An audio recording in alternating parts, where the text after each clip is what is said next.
Salut les gars, j'espère que vous allez bien, bienvenue dans cette vidéo. Aujourd'hui on va parler de One Piece et notamment des SBS du tome 109 qui viennent de sortir au Japon. Et on a directement la traduction qui vont traiter d'informations relatives au flashback de Kuma, c'est un petit peu le grand thème de ce tome 109. Et qui dit flashback de Kuma dit bien sûr God Valley, dit les Rocks et dit Shiki. Alors on va faire une vidéo pour un petit peu interpréter ces nouvelles informations qui nous sont données par l'auteur et pour voir un petit peu en quoi est-ce que ça va chambouler ma grande théorie sur le fait que Shiki n'est pas canon. J'avais déjà fait une vidéo sur le sujet, mais aujourd'hui on a de nouveaux éléments concernant un petit peu ce personnage qui est apparu dans le film Strong World. Avant ça, bien sûr, si tu aimes ce genre de vidéo, n'hésite pas à t'abonner, c'est un énorme soutien à la chaîne. On a plus de 45% des gens qui regardent cette vidéo qui ne sont pas abonnés.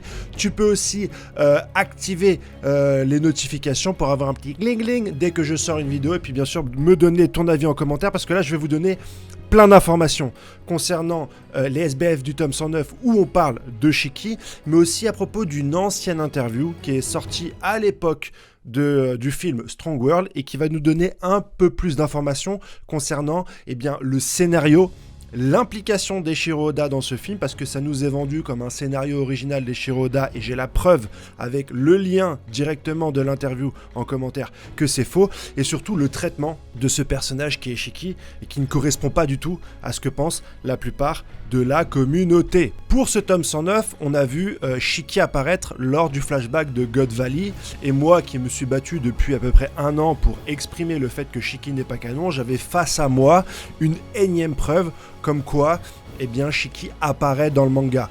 Mon premier combat, c'est de dire que le mot Shiki n'apparaît jamais dans le manga. Le mot Lion d'Or apparaît, il va apparaître plusieurs fois. Il y a Sangoku qui va en parler quand il parle d'Impel Down. Sangoku également qui en parle quand la première fois qu'il introduit les Rocks. Il va dire Lion d'Or, il ne va pas dire Shiki.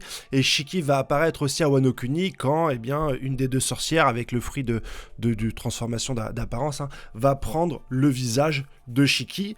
Et là, une nouvelle fois, dans ce tome 109, on va avoir une apparition du visage de Shiki. Mais je le répète, le mot Shiki, le nom Shiki, n'apparaît jamais dans le manga, et je trouve ça assez chelou de la part d'Eiichiro Oda. Même si l'intégralité des pirates est de temps en temps nommée par un surnom, on a toujours noir sur blanc, au moins une fois dans l'œuvre, son nom qui apparaît, ce qui n'est pas le cas de cet ancien rival de Gold Roger. J'ai toujours dit que Shiki n'était pas canon parce que si jamais tu lisais le manga et qu'on te demandait qui était Shiki, tu étais incapable de répondre, et normalement l'œuvre doit se suffire à elle-même pour avoir toutes les informations concernant cette œuvre. Tu prends par exemple un qui s'appelle Hunter 404 et qui chaque semaine lit les chapitres de One Piece. Aujourd'hui, il est à l'arc Zou. Si tu lui demandes qui est Shiki, tout le temps, je lui demande de temps en temps par message, est-ce que tu es qui est Shiki? Il ne sait absolument pas qui est Shiki. Pourtant, il a vu la case avec Sangoku parler d'un certain Lion d'Or à Impel Down, mais il peut toujours pas identifier Shiki. Ça, c'est les informations qu'on avait déjà jusqu'à aujourd'hui. Mais Oda nous donne de plus amples informations dans ce tome 109. Il nous explique un peu plus concernant ce personnage. Il y a une question d'un lecteur qui dit « Shiki le Lion d'Or est enfin apparu dans l'histoire principale. Cela signifie-t-il que les événements du film Strong World ont été officiellement intégrés dans la chronologie de l'histoire principale ?» En gros, il demande si les événements de Strong World sont canons. Et ça, Oda ne dit non, comme la plupart de la communauté disent en fait « Shiki est canon, mais tous les événements de Strong World ne sont pas canons, et ça c'est un peu logique, parce que dans Strong World, Shiki se fait battre par Luffy avant l'ellipse, sans Haki des Rois, alors que normalement Shiki est une figure qui a réussi à tenir tête à Gold et Roger, mais aussi à Sangoku et Garp, à Marijoa, Terre Sainte. C'est donc extrêmement chelou que Luffy arrive à le battre dans la première partie du film. Mais bon, ça on le savait déjà. La réponse d'Oda, vous pouvez intégrer fermement tout le film. Donc il dit en gros, le film est canon. Mais si vous faites cela, il n'y a plus beaucoup de liens avec l'histoire principale. En gros, tu as le droit de décider dans ta tête que ce film est canon, mais si tu décides de le faire, il y aura une incohérence avec l'histoire principale. Jusqu'à là, on n'apprend rien. Cependant, en ce qui concerne Strong World, ce que je pense, c'est que le Shiki qui existait à l'origine dans l'histoire principale, c'est-à-dire un Shiki qui normalement aurait dû apparaître sur le brouillon de la première échange entre Shanks et Barbe Blanche. Quand Shanks vient le voir et qu'il lui demande rappelle Ace et ne poursuit pas Barbe Noire parce que c'est quelqu'un de dangereux, normalement, Shiki aurait dû être introduit ici, mais il ne l'a pas été. Oui, il est dans l'histoire principale depuis le début, notamment dans les brouillons, dans les Nemu, dans ce qu'avait prévu de faire Oda. Cependant, si cela n'a pas été montré dans le film, Shiki n'était pas supposé avoir mangé le fruit flottant. Quand Oda dit que Shiki n'était pas supposé avoir mangé le fruit flottant, c'est que quelqu'un dans l'équipe marketing du film a pris la décision, à la place d'Eiichiro Oda, que Shiki avait le fruit volant. Ou alors Oda est schizophrène, parce que Oda dit bien ici que Shiki n'était pas censé avoir ce fruit. Et il va dire un peu plus tard, parce que ce fruit va à l'encontre de son manga One Piece, qui est un manga de pirates qui prennent des bateaux, et finalement si tu voles, t'as pas besoin de bateau, tu peux te promener d'île en île, et effectivement t'es over-cheaté. Donc il nous explique que c'est pas sa décision première, que Shiki ait ce fruit-là. Ce qui va à l'encontre de tout le marketing qu'on nous avait dit à l'époque. On nous avait dit que Shiki était canon, qu'il avait été dessiné par Eiichiro Oda et que c'était le premier film un petit peu canonique. Donc c'est pour nous montrer déjà qu'à l'époque, et Oda revient dessus aujourd'hui, il y avait un mensonge en ce qui concerne l'implication d'Eiichiro Oda. Mais ça va plus loin, puisqu'il dit que j'ai une règle personnelle selon laquelle je ne ferai pas un gars qui peut librement voler et flotter dans l'air. J'ai donc décidé de cacher le Fua Fua no Mi, parce que c'est un manga sur les pirates. Donc autrement dit, dans l'œuvre originale, normalement, ce fruit ne devrait jamais apparaître. Mais, puisqu'il a été utilisé dans le film, je dois l'utiliser maintenant dans l'œuvre originale.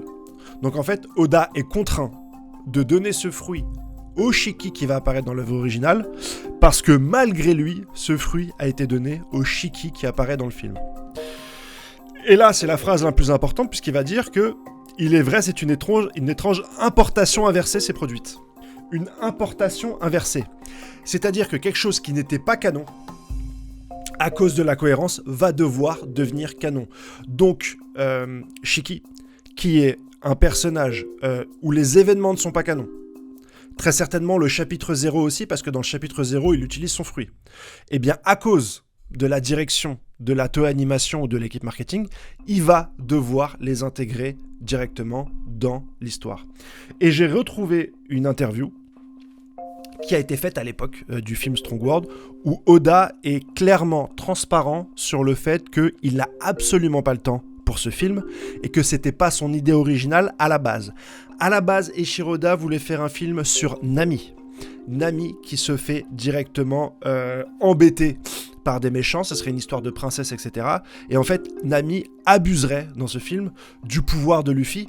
Comme Luffy l'a sauvé avec Arlong, eh bien, Nami penserait que Luffy est capable de surmonter n'importe quel problème et elle abuserait un petit peu de ce pouvoir protecteur de Luffy face à une nouvelle menace qui contraindrait Nami. Oda voulait un petit peu voir comment Nami aurait réagi après l'arc d'Arlong Park. Et la réponse d'Eiichiro Oda, et le staff n'a pas voulu en gros. Le staff a dit non, c'est un peu trop compliqué, c'est un peu trop bresson, il faut que tu fasses quelque chose d'autre, de plus cool, de plus sympa. C'est pour ça qu'Eiichiro Oda va faire un film avec des animaux géants, des évolutions, des scènes cool, etc. C'est la Toei Animation qui a refusé son premier script et qui lui a dit fais un truc un peu plus pour les jeunes. Tu vas directement dans l'interview, elle est en bas de la vidéo, tu peux la lire, elle est hyper intéressante. Elle vient d'un vieux site qui s'appelle La Volonté du Dé, qui était un vieux site à l'époque qui nous renseignait un petit peu sur le monde de One Piece. Et il nous parle un petit peu de cette époque. Quand est-ce que le projet a commencé à prendre forme, autrement dit Strong World? C'est tout juste lorsque le manga a fêté ses 10 ans, et ça c'est dit directement par la communication du film. Donc il y a plus de 2 ans maintenant, donc cette interview est 2 ans après, il y a 12 ans, c'est pour ça qu'il est un peu plus transparent d'ailleurs. Le marketing sur le film est fini, le film a fait des ventes, etc. Donc il peut un peu plus se livrer. Mais j'étais très occupé avec l'anniversaire du manga et je n'ai pas pu me pencher beaucoup sur le projet. Or, on nous a vendu que c'était un scénario d'Eiichiro Oda et que c'était un film canon. C'est ce qu'on nous avait vendu à l'époque. Après avoir terminé les 10 ans de One Piece, je devais toujours m'occuper du film. Et j'ai dû me presser pour écrire l'histoire qui s'intitulait au départ « Le journal du navire de cristal », en rapport à ce que je vous ai dit sur Nami. J'ai donc cru en avoir fini avec le projet, mais quelque chose me travaillait toujours.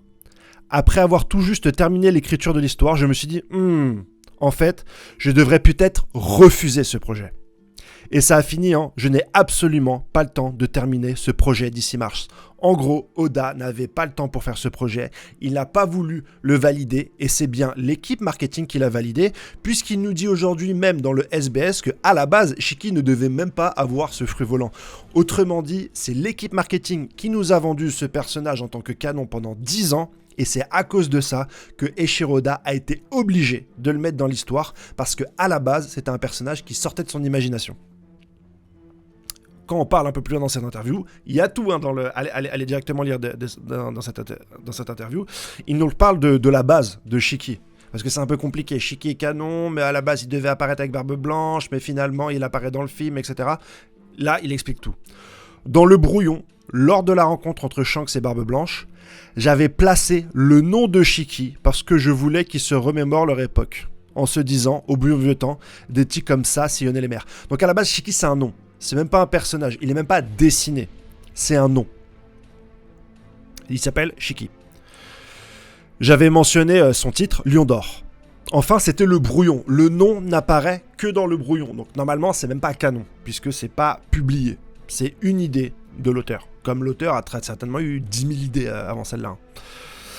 Dans ces chapitres, l'histoire contient énormément d'informations nouvelles qui surprennent le lecteur. Balancer le nom de Shiki aurait pu déstabiliser. Je l'ai donc retiré. Donc à ce moment-là, Oda retire le nom de Shiki. Mais à mesure que le manga avançait, j'ai appris que Shiki allait être dans le film. Il a appris que Shiki allait être dans les films. C'est donc son éditeur ou des membres du staff qui ont retrouvé ce brouillon-là, qui ont extirpé Shiki et qui ont dit « on va faire un film sur ce personnage ». C'est pas la décision d'Eiichiro Oda, c'est dit clairement dans cette interview. Et ça va plus loin. Et ça va beaucoup plus loin. Je l'ai donc retiré. Donc il retire le nom. Mais à mesure que le manga avançait, j'ai appris que Shiki allait dans le film. J'ai regretté ma décision. Il le dit, il le regrette. Je ne pensais pas montrer un tel personnage aussitôt dans l'histoire. Et c'est normal, Shiki se fait battre par Luffy avant l'ellipse. Il ne devait pas apparaître là.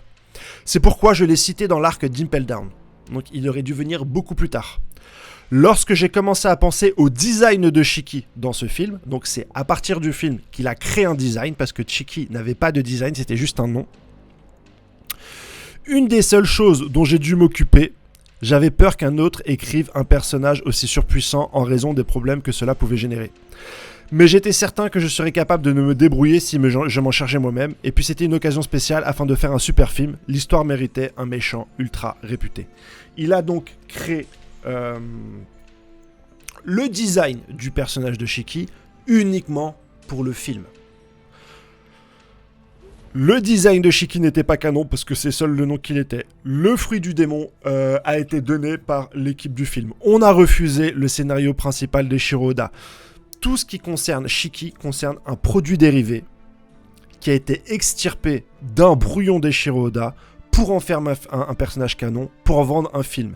Et à cause de ça, Oda est obligé de l'introduire dans l'histoire principale parce que à la base, c'est ce qu'il voulait faire. Mais tout ce qui concerne même son design vient uniquement du film. Oda voulait uniquement réagir face à un vol que lui a fait son équipe marketing. Donc de là, il y a deux options. Ou tu considères que ce qui est canon, c'est ce que dit Oda, et dans ce cas-là, Shiki est canon parce que Oda l'a dit, ou tu considères les jeux de puissance et de pression et que Oda a rendu Shiki canon uniquement parce que les gens du film ont exploité une idée qu'il avait et qu'il aurait dû mettre dans le manga. Et dans ce cas-là, c'est dégueulasse, c'est fait pour le marketing, c'est fait pour vendre des choses et c'est pas du tout ce que voulait faire Oda à la base. Le Shiki qui aujourd'hui apparaît, c'est parce qu'on l'a forcé, on l'a contraint à dessiner un personnage avec un fruit du démon qu'il n'aurait jamais fait et qui a été introduit à un moment de l'histoire qui ne correspond pas à la volonté d'Oda. Donc à partir du moment où tu as toutes ces informations-là, eh bien, ou tu dis comme moi que Shiki n'est pas canon parce qu'il n'est pas issu de la volonté propre d'Oda, ou alors tu dis que Shiki est canon, et dans ce cas-là, bah, t'es ok que dans l'industrie, on puisse un petit peu voler, dépouiller les idées des mangaka juste pour faire de l'argent. Et là, je trouve que ça va à l'encontre de l'œuvre, et ça va à l'encontre du respect du maître. Après, c'est à toi de faire tes choix concernant Shiki. On a d'autres informations sur ce SBF, bien sûr. On a enfin l'apparence du Shichibukai qui a battu Ace, on le sait depuis un certain nombre de temps. Ace, on lui a proposé un poste de Shichibukai. On apprend dans le flashback de Kuma que c'est parce que Ace avait abattu un Shichibukai, et comme celui-ci a refusé, celui qui finalement reçoit le poste, c'est Kuma, et ça fait sens un peu de déclarer cette victoire de Ace et cet ancien Shichibukai au moment donné où Kuma rentre dans l'ordre des 7 puissants corsaires. On voit son physique, mais pas seulement, on sait que c'est un collectionneur de fruits du démon antique. Est-ce qu'il y a une liaison entre lui et Kaido, du fait que Kaido a que des fruits de Zoan antique dans son équipage? On sait qu'il avait un plan derrière ça, mais on ne sait pas vraiment c'est lequel. Il a un physique qui ressemble à Batman, avec des armes. Je sais pas si ce personnage sera développé. Beaucoup disent que ça pourrait être le personnage à la cicatrice. Si tu te bats avec Ace et comme il possède des flammes, il est capable de t'envoyer une cicatrice dans la gueule. Mais je pense que c'est un petit peu capillotracté et que ce personnage est juste là pour le lore et qui sera pas développé plus que ça dans le manga. Mais comme dès qu'un personnage apparaît, on veut lui foutre un petit peu tout un tas d'histoires, etc. On veut combler le vide. On aimerait bien qu'il puisse revenir un petit peu dans la trame principale, mais personnellement, je ne pense pas.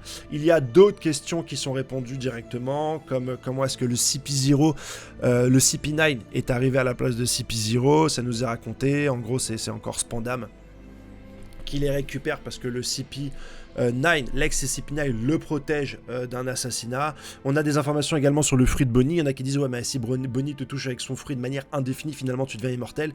Et Shiroda limite le fruit en expliquant que les effets s'estompent au bout d'un certain nombre de temps. Donc tu peux pas devenir immortel en te faisant toucher par le Toshi no Mi.